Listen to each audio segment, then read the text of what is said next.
ఇవాళ కూడా హైదరాబాద్ కు భారీ వర్ష సూచన చేసింది వాతావరణ శాఖ.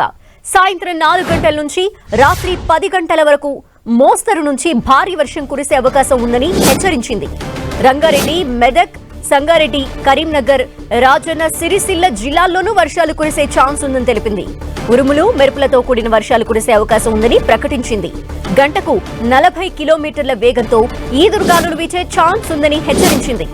నిన్న కురిసిన వర్షానికి హైదరాబాద్ మొత్తం అతలాకుతలమైంది. ఇవాళ కూడా వర్షం పడే ఛాన్స్ ఉందని వాతావరణ శాఖ హెచ్చరించడంతో అధికారులు అప్రమత్తమయ్యారు.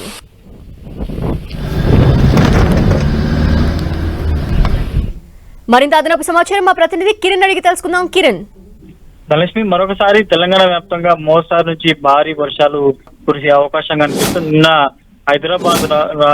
హైదరాబాద్ నగరంలో కూడా మోస్తారు నుంచి భారీ వర్షం పడింది. సుమారుగా గంట పైగా వర్షం పడడంతో నిన్న నగరం అంతా కూడా అతలకుతలమైన పరిస్థితి కనిపిస్తుంది. ఈ రోజు కూడా హైదరాబాద్ తో పాటు ఇటు తెలంగాణలోని వివిధ జిల్లాలలో కూడా మోస్తారు నుంచి భారీ వర్షం పడే అవకాశం ఉన్నట్టుగా కొద్దిసేపటి క్రితం ఇటు అలర్ట్ కూడా జారీ చేసింది హైదరాబాద్ వాతావరణ శాఖ. ముఖ్యంగా హైదరాబాద్ జిల్లాకు సంబంధించి ముఖ్యంగా హైదరాబాద్, మేడ్చల్, రంగారెడ్డి జిల్లాల్లో కూడా మోస్తారు నుంచి అతి భారీ వర్షాలు కురిసే అవకాశం ఉన్న ఒక అలర్ట్ కూడా జారీ చేసింది. ఎందుకంటే నిన్న కురిసిన వర్షానికి ఇటు హైదరాబాద్ నగరంలో కూడా చాలా చోట్ల రోడ్లన్నీ జలమైన పరిస్థితి కనిపిస్తుంది. కాబట్టి తాజాగా మరొక గంటలో 4 గంటల నుంచి రాత్రి 10 గంటల వరకు కూడా భారీ వర్షాలు కురిసే అవకాశం ఉన్నట్టుగా అలర్ట్ చేసింది. కాబట్టి నగర ప్రజలంతా కూడా అప్రమత్తంగా ఉండాలి. కొంత ఆఫీస్ వేళల్లో పనులు ముగించుకొని కూడా ముందే ఇళ్లకు చేరుకొని కూడా వచ్చిన పరిస్థితి కనిపిస్తుంది. ఇక మరొక 5 రోజుల పాటు తెలంగాణ వ్యాప్తంగా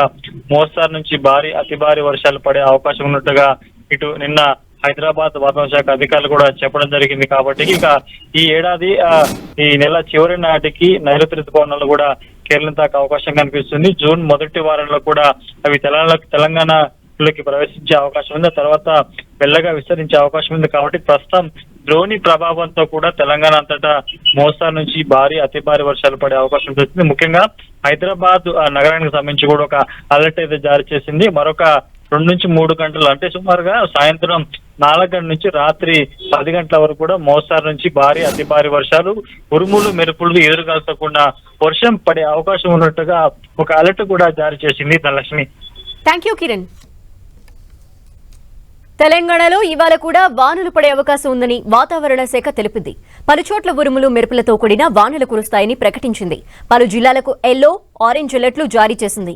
తెలంగాణలోని జయశంకర్, భూపాలపల్లి, ములుగు, భద్రాద్రి కొత్తగూడెం, ఖమ్మం, నల్గొండ, సూర్యాపేట, మహబూబాబాద్, వరంగల్, హనుమకొండ, జనగాం, సిద్దిపేట, యాదాద్రి భువనగిరి, రంగారెడ్డి, హైదరాబాద్, మేడ్చల్, మల్కాజ్గిరి, వికారాబాద్, సంగారెడ్డి, మెదక్, మహబూబ్ నగర్, నాగర్ కర్నూల్, వనపర్తి, నారాయణపేట్, జోగులాంబ, గద్వాల జిల్లాల్లో వానలు పడతాయని వాతావరణ శాఖ అధికారులు తెలిపారు.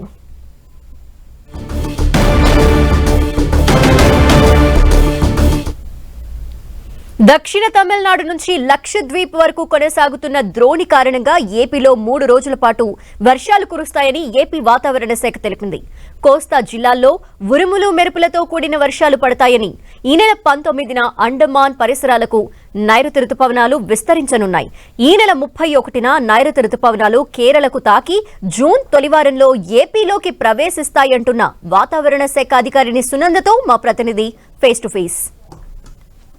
దక్షిణ తమిళనాడు నుంచి లక్షద్వీప్ వరకు ద్రోణి కొనసాగుతుంది. ద్రోణి ప్రభావంతో ఏపీలో పలు జిల్లాల్లో తేలికపాటి నుంచి ఒక మోస్తరు వర్షాలు కురుస్తాయని, 1-2 చోట భారీ వర్షాలు కురిసే అవకాశం ఉందని వాతావరణ శాఖ అధికారులు చెప్తున్నారు. తాజా వాతావరణ పరిస్థితులపై మనతో మాట్లాడడానికి వాతావరణ శాఖ అధికారిని సునంద ఉన్నారు. మేడం గారు, ఏపీలో ఎన్ని రోజులు వర్షాలు కురుస్తాయి? ఏ జిల్లాల్లో వర్షాలు కురిసే అవకాశం ఉంది?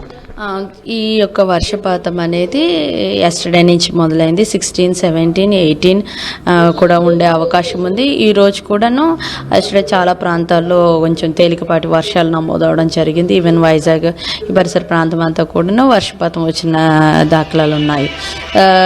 ఇప్పుడు ఈరోజు అలాగే 18th కూడాను ఈ యొక్క వర్షపాతం అనేది మరి కొనసాగే అవకాశం ఉంది. ఇప్పటికీ చూసుకున్నట్లయితే ఈ యొక్క ద్రోణి ప్రభావం అనేది అంటే సౌత్ తమిళనాడు నుంచి కూడాను ఈ మీదుగా మనకి ఈ యొక్క ద్రోణి అనేది కొనసాగుతుంది. సో అందుచేతన ఈ ప్రాంతం అంతా కూడాను క్లౌడీ వెదర్ అనేది ఉంది. మనకి స్పార్స్ క్లౌడింగ్ ఉంది, డెన్స్ క్లౌడింగ్ కూడా ఉంది. ఎక్కడైతే స్పార్స్ క్లౌడింగ్ ఉందో అంటే తక్కువ క్లౌడ్ అన్నమాట, సో ఆ ప్రాంతాల్లో కొంచెం ఎండ వాతావరణం ఉంటుంది. మిగతా ప్రాంతంలో ఎక్కడైతే డెన్స్ క్లౌడ్ ఉందో సో అక్కడంతా కూడా కొంచెం టెంపరేచర్ క్రమంగా ఉంటుంది. అలాగే తేలికపాటి వర్షాలు ఈ ప్రాంతాల్లో ఉండే అవకాశం ఉంది.